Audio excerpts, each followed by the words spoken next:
Hello friend, आप सभी का हमारे यूट्यूब चैनल पर स्वागत है। आज हम पढ़ाने वाले हैं क्लास 10 विज्ञान, प्रकाश, परावर्तन तथा अपवर्तन।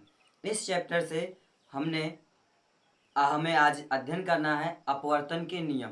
अपवर्तन के नियम के बारे में अध्ययन करेंगे। इसके पहले प्रकाश का अपवर्तन अध्ययन कर चुके हैं।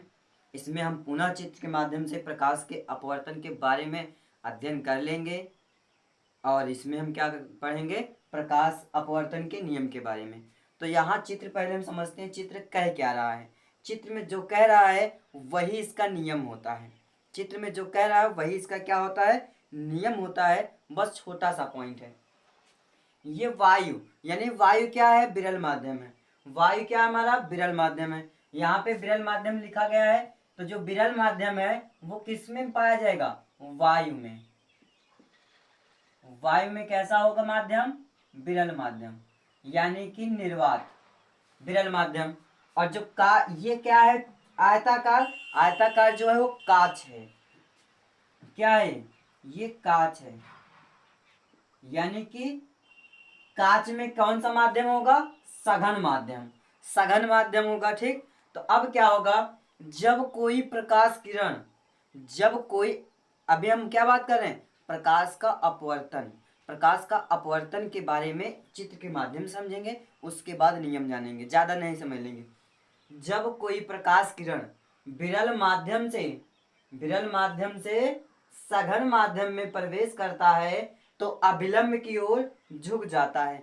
झुकने की प्रक्रिया जब किसी भी माध्यम में, किसी भी माध्यम में प्रकाश के झुकने की प्रक्रिया जहां होती है उसे कहते हैं अपवर्तनांक, यानी उसे अपवर्तनांक कहेंगे। क्या कहेंगे, जब कोई भी प्रकाश किरण विरल माध्यम से सघन माध्यम में यानी कि एक माध्यम से दूसरे माध्यम में प्रवेश करता है तो उसके प्रकाश का झुकने की प्रक्रिया हो जाती है। यानी यदि वो झुक जाता है, अपने मार्ग से थोड़ा विचलित हो जाता है, झुक जाए किसी भी साइड में, यानी अभिलंब की ओर झुक जाती है, तो ऐसी घटना को ही क्या कहते हैं, अपवर्तनांक कहते हैं। क्या कहेंगे, अपवर्तनांक। आगे हम अध्ययन करते हैं। जब कोई फिर से पुनः हम प्रकाश का अपवर्तन कह रहे हैं। अभी जब झुकने की प्रक्रिया जब होगी, जहां झुकने की प्रक्रिया होती है उसे कहते हैं अपवर्तनांक। झुकने की प्रक्रिया हुई तो वो अपवर्तनांक हुआ, ठीक। तो इसमें हम पूरा परिभाषा पहले जान लेते हैं, उसके बाद नियम जानेंगे, फिर जानेंगे अपवर्तनांक। जब कोई प्रकाश किरण विरल माध्यम से सघन माध्यम में प्रवेश करती है तो वह अभिलंब की ओर झुक जाती है तथा जैसे ही सघन माध्यम से विरल माध्यम में प्रवेश करेगा, जैसे सघन माध्यम से विरल माध्यम में प्रवेश किया वैसे अभिलंब से क्या होगा, दूर भागेगा। अभिलंब से दूर भागेगा, ठीक है। तो यही क्या है, प्रकाश का अपवर्तन। प्रकाश का अपवर्तन क्या है, विरल माध्यम से सघन माध्यम में प्रवेश करेगा तो अभिलंब की ओर झुक जाएगा, यानी कि सीधा जाना था तो अभिलंब की ओर क्या हुआ, झुक गया। ऐसे झुक जाए, झुक जाता है तथा जैसे ही सघन माध्यम से विरल माध्यम में प्रवेश करेगा वैसे अभिलंब से दूर भागेगा। अभिलंब से क्या भागेगा, दूर भागेगा। इस घटना को ही प्रकाश का अपवर्तन कहते हैं। इस घटना को क्या कहते हैं, प्रकाश का अपवर्तन कहते हैं। विरल माध्यम से सघन माध्यम में प्रवेश करने पर अभिलंब की ओर झुकती है तथा जैसे सघन माध्यम से विरल माध्यम में प्रवेश करेगा वैसे अभिलंब से दूर भागेगी। आने वाली प्रकाश किरण को आपतित किरण कहते हैं और जाने वाली प्रकाश किरण को अपवर्तित किरण कहते हैं। ये आपतित किरण हुई, आ रही है तो आपतित किरण, निकल रही है यानी कि विरल माध्यम में निकल जा रही है तो वो अपवर्तित किरण हो जाएगा, ठीक है। और इसके बीच बना कोण, जो यहाँ पे कोण बन रहा है इसे कहेंगे आपतन कोण, और यहाँ पे जो बनेगा इसे कहेंगे, इसे कहेंगे आपतन कोण, इसे कहेंगे अपवर्तन कोण, ठीक है। अभी हम यहाँ पे बात करेंगे, नियम जानते हैं। आपतित किरण, यहाँ ध्यान दीजिए, पहला नियम हमारा क्या है, प्रकाश अपवर्तन के नियम।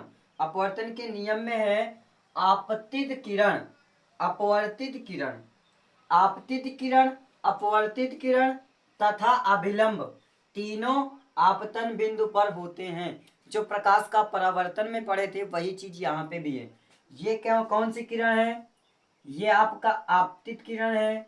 आपतित किरण यहीं पे मिल रही है, एक ही आपतन बिंदु पे आ रहा है कि नहीं आ रहा है, आपतित किरण।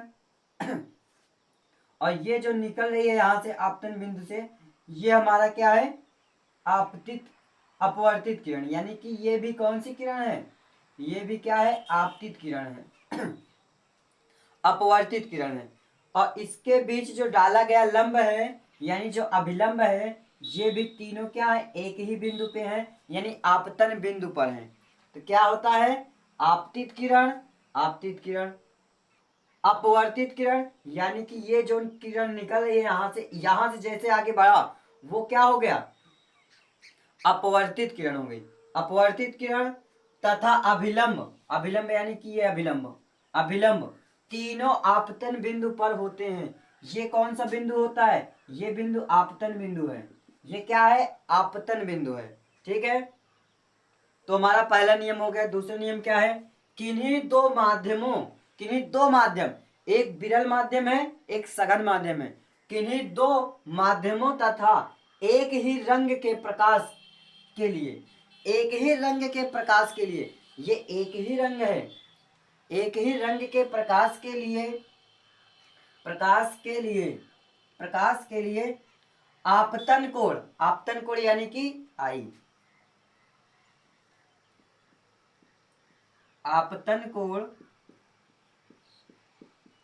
आई की जा, जा यानी कि आई को हम क्या प्रदर्शित कर सकते हैं, यहाँ पे साइन से साइन आई कह सकते हैं, क्या कह सकते हैं, साइन आई। आप आपतन कोण की जा साइन तथा अपवर्तन कोण की जा साइन, अपवर्तन कोण भी हमारा क्या होगा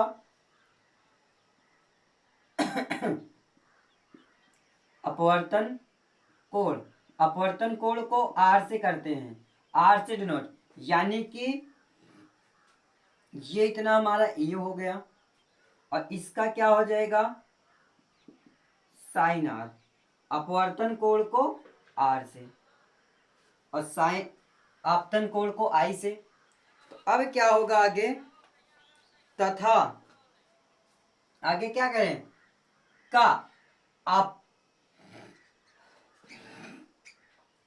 अपवर्तन अनुपात क्या है, आपतन कोण की जा तथा अपवर्तन कोण की जा का अनुपात एक नियतांक होता है, क्या होता है, एक नियतांक होता है, यानी कि साइन आई अनुपात का ना, तो sine i upon sine r equal क्या कह रहा है, एक नियतांक होता है, यानी कि क्या होता है, नियतांक, नियतांक होता है। इसे, इस नियम को स्नेल का नियम भी कहते हैं, इस नियम को स्नेल का नियम भी कहते हैं।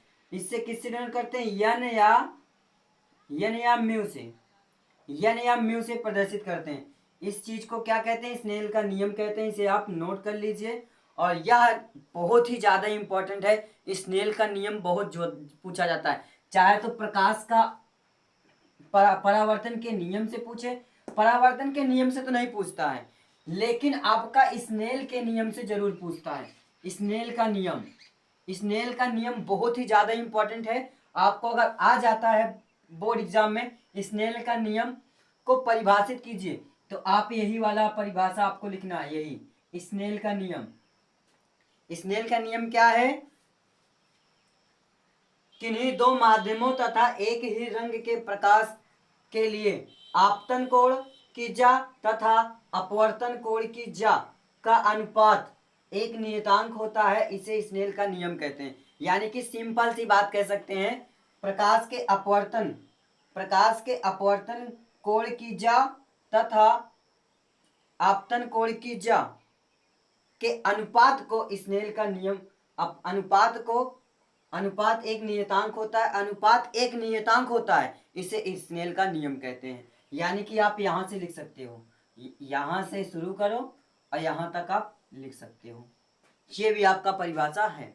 यदि आपको वीडियो पसंद आया हो तो जल्दी से हमारे चैनल को सब्सक्राइब करें, लाइक करें और बेल आइकन को दबाना न भूलें, जिससे आने वाली वीडियो आप तक सबसे पहले पहुंचे।